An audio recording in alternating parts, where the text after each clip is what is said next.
Lord దేవుని యొక్క శక్తి కలిగిన నామానికి స్తోత్రం కలుగునుగాక.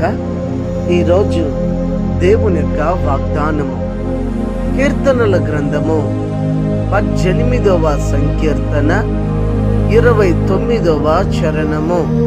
నీ సహాయము వలన నేను సైన్యమును జయింతును, నా దేవుని సహాయము వలన ప్రాకారమును దాటుదును అని ఇక్కడ భక్తుడు అంటూ ఉన్నాడు.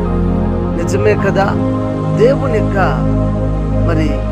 సైన్య దేవుడు రక్షణగా మనకుంటే ఎలాంటి శత్రువునైనా మనం ఎదుర్కోగలుగుతాం.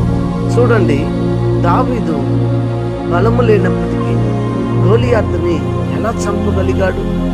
దేవుని యొక్క కృపను బట్టే కదా, దేవుని యొక్క నడిపింపుని బట్టే కదా, దేవుని యొక్క సన్నిధానము అతనికి తోడుగా ఉండడాన్ని బట్టి సైన్యాన్ని జయించగలిగాడు. అదే మాటను ఇక్కడ చెప్తున్నాడు.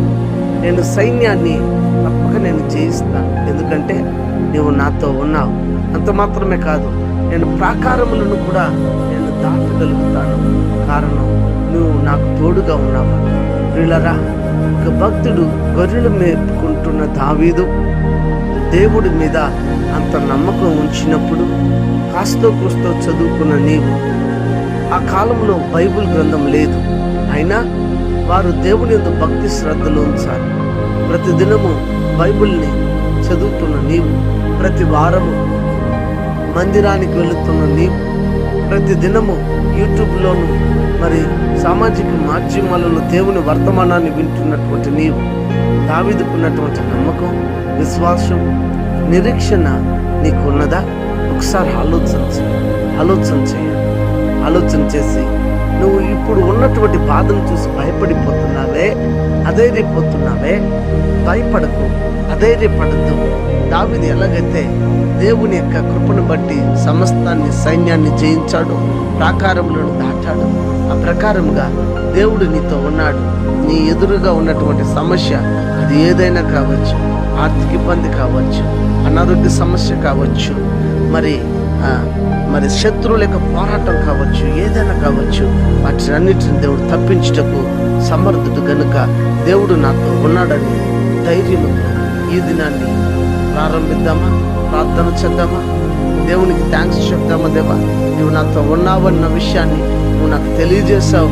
వాగ్దానపు వచనము ద్వారా నుంచి దేవుని సముఖంలో ప్రార్థన చేద్దామా. ప్రార్థన.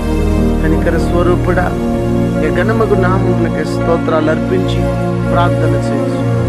ఉదయకాల సమయమందు మీరు మమ్మల్ని ధైర్యపరిచారు. అందరికీ వందనాలు. చూస్తున్నటువంటి ప్రభుత్వాన్ని వింటున్నటువంటి ఈ వాక్యాన్ని వింటున్న ప్రతి వారిని కూడా మీరు ధైర్యపరిచారు. కృప చూపించారు దేవా. ఏ విషయంలో వారు భయపడకుండా నేను ఉన్నామని ధైర్యం ముందుకు వెళ్ళటకు సహాయం చేయండి. అనారోగ్యం చేత ఉన్న వారికి ఆరోగ్యం, ఆర్థిక ఇబ్బందులో ఉన్న వారికి విడుదల, రక్షణ లేని వారికి రక్షణ నుంచి ప్రతి వారిని రాకడ కోసం సిద్ధపరచమని క్రీస్తు పేరట ఈ ప్రార్థన మీకు సమర్పించి అడిగి వేడుకొని నాము తండ్రి, ఆమేన్. God bless you. దేవుడు మిమ్మల్ని దీవించి ఆశీర్వదించును గాక. ఆమేన్.